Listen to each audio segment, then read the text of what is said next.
Previous वाली video में हमने ये जाना कि हमारी कंट्री का नेम इंडिया कैसे पड़ा।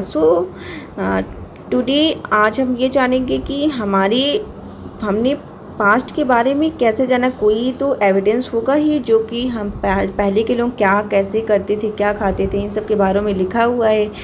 तो आज के टॉपिक है finding out about the past. There are several ways of finding out about the past. कई तरीका हैं पास्ट के बारे में जानने का। One is to search for and read books that were written long ago. एक तो ये है कि हम किताबों को पढ़कर जान सकते हैं जो कि लंबे समय पहले लिखा हुआ है। दीज आर कॉल्ड मैन्यूस्क्रिप्ट, जिसे क्या कहा जाता है? मैन्यूस्क्रिप्ट कहा जाता है। अब मैन्यूस्क्रिप्ट क्यों कहा जाता है? Because they were written by hands. क्यों? क्योंकि वो हाथों से लिखा हुआ है। This comes from the Latin word manu means hand. Manu means क्या होता है? हैंड। स्क्रिप्ट मीन्स लिखना, इसीलिए उसका नाम पड़ गया मैन्यूस्क्रिप्ट पड़ गया। These were usually written on palm leaf. अक्सर कहाँ किस पर लिखा होता था? पाम लीफ पर लिखा होता था। और on the specially prepared bark of a tree. ये मतलब पेड़ों के जो बार्क होते हैं, पेड़ों के जो बार्क निकलते हैं ना, उस पर लिखा होता है। उसको चिपटा करके कैसे भी करके उस पर लिखते हैं। Which grow in the Himalaya, जो कि कहाँ बड़ा होता है? हिमालयस पर होते हैं। ओवर द ईयर, सालों बाद, many manuscript were eaten away by insect. कुछ मैन्यूस्क्रिप्ट को किसने खा लिया? कीड़े मकोड़े ने खा लिया। सम वर डिस्ट्रॉयड, कुछ जो मैन्यूस्क्रिप्ट थे वो खराब हो चुके। बट मेनी हैव सर्वाइव्ड, और बस कुछ ही हैं उनमें से जो अभी सर्वाइव कर रहे हैं। Often preserved in temple and monasteries, तो उसे कहाँ रखा गया है? मंदिरों में रखा गया है, मोनेस्ट्रीज में रखा गया है। These books dealt with all kinds of subject. तो ये बुकें, ये जो किताबें थी, सारी तरीक़ों को ये डील करती हैं, हैंडल करती हैं। जैसे क्या? रिलीजियस के बारे में, धार्मिक के बारे में, धार्मिक चीज़ों को बारे में बताती थी। द लीव्स ऑफ किंग, राजा महाराजा कैसे रहते थे, बड़े बहुत धनवान होते थे, बहुत पैसे वाले होते थे, वो कैसे लाइफ स्पेंड करते थे, वो अपनी सारी चीज़ें वो लिखवाते थे। मेडिसिन के बारे में, साइंस के बारे में, ये सारी चीज़ें कहाँ पर लिखी हुई है? मैन्यूस्क्रिप्ट पर लिखी हुई है। Besides these were epic, poem, plays, many of these were written in Sanskrit. तो ये सब चीज़ें किस लैंग्वेज में लिखी है? संस्कृत में लिखी हुई है। Other were in Prakrit language used by ordinary people. तो जो साधारण लोग थे उसके लिए, उन लोगों के लिए प्राकृत लैंग्वेज में लिखी गई थी। We can also study inscription. हम स्टडी इंस्क्रिप्शन पर भी करते हैं। अब इंस्क्रिप्शन मीन्स क्या होती है? इन मीन्स अंदर, जो अंदर की तरफ, मतलब खुदाई करके जो अंदर की तरफ लिखे जाते हैं, उन्हें क्या कहते हैं? इंस्क्रिप्शन कहते हैं। मैन्यूस्क्रिप्ट मीन्स हाथों से लिखना, इंस्क्रिप्शन मीन्स अंदर की तरफ लिखना। मतलब जो मेटल्स, पत्थर या कोई भी चीज़ें, हार्ड चीज़ों पे जो लिखते हैं उसे क्या कहते हैं? इंस्क्रिप्शन कहते हैं। These are writing on relatively hard surface, है ना। तो ये मतलब जो हार्ड सरफेस होते थे उनके ऊपर लिखे जाते थे, सच इस स्टोन हो गए, मेटल हो गए। अब जैसे आज के टाइम में हम लोग, जैसे कहीं घर बनता है, कोई जैसे वो बालू और सीमेंट से गीली चीज़ें होती है, तो हम किसी पत्थर या ईंट से ऐसे खरोश मार के अपना नेम लिख देते हैं। तो इसी तरीके से पहले के लोग भी कुछ इंस्क्रिप्शन लिखते थे। मतलब कोई भी पुरानी बातें होती थी जो किंग ऑर्डर दिया करते थे, तो इन सब के बारे में वो उसी पर लिखते थे। Sometimes king got their order inscribed so that people could see. राजा जब आदेश देता था तो लोग उस पर लिख देते थे, तो लोग उसको देखकर उसका मतलब मानते थे, उसकी बातों को मानते थे। There are other kinds of inscription as well where man and women including king and queen recorded what they did.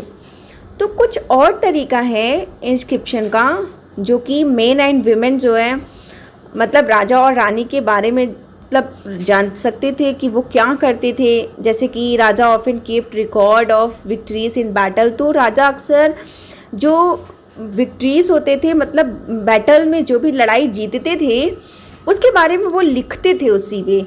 तो इन सब के बारे में भी हम इंस्क्रिप्शन पर जानते थे। तो can you think of the advantage of writing on hard surface. तो क्या आप सोच सकते हो कि क्या एडवांटेज है जो राइटिंग हार्ड सरफेस पे करते थे? And what could have been the difficulties, और क्या दिक्कतें आती थी? There were many other things that were made and used in the past. तो कुछ और चीज़ें हैं जो कि इस्तेमाल किए गए थे पास्ट में। Those who study these objects are called archaeologists। अब आर्कियोलॉजिस्ट किसे कहते हैं? जो इन सब के बारे में पढ़ते हैं, जो इन सब के बारे में खोज करते हैं, उन्हें हम क्या कहते हैं? आर्कियोलॉजिस्ट कहते हैं। They study the remains of building made of stone and bricks. तो बचे हुए जो भी बिल्डिंग थे, स्टोन थे, ब्रिक्स थे, पेंटिंग थे, स्कल्पचर्स थे, तो इन सब के बारे में जो पढ़ते थे, जो खोज करते थे, जो खुदाई करके समझते थे, उन्हें हम क्या कहते हैं? आर्कोलॉजिस्ट कहते हैं। They also explore and excavate dig under the surface of the earth. तो ये अंदर मतलब अर्थ के अंदर खुदाई करके वहाँ के बारे में उन्हें सोचते विचारते हैं, एक्सप्लोर करते हैं। टू फाइंड टूल्स को ढूंढते हैं, वेपन्स को, हथियार को, पॉट्स को, पैन्स को, ऑर्नामेंट मतलब ज्वेलरी वगैरह जो होते थे, एंड कॉइन्स जो सिक्के होते थे। सम ऑफ दीज ऑब्जेक्ट में बी मेड ऑफ स्टोन।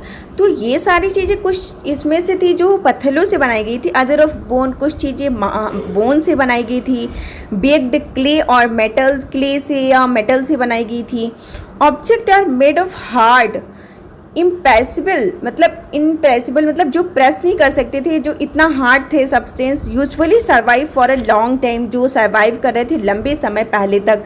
तो आर्कियोलॉजिस्ट का मतलब तो सबको समझ में आ ही गया होगा कि मतलब पुरानी चीज़ों की जो खोज करते हैं, अंदर खुदाई करके पहले के लोगों के बारे में जो खुदाई करके समझते हैं, उन्हें हम क्या कहते हैं? आर्कियोलॉजिस्ट कहते हैं। Clear? Archaeologist also look for bones. जो आर्कोलॉजिस्ट थे वो बोन्स को भी देखते थे, किसके? ऑफ एनिमल्स के, बर्ड के एंड फिश के, to find out what people ate in the past. ये इसलिए कि वो जो पुराने लोग थे, जो अर्ली मैन थे, वो क्या खाते थे? Plants remains survive for more rarely. तो जो पौधे होते थे, पेड़ पौधे, तो मतलब बहुत ही रेयर केस में मिल पाते थे। मिलते कहाँ थे? मतलब जैसे बोन्स हो गए, ये सब चीज़ें तो मिल भी पाते थे, लेकिन ये प्लांट्स वगैरह तो इम्पॉसिबल ही था।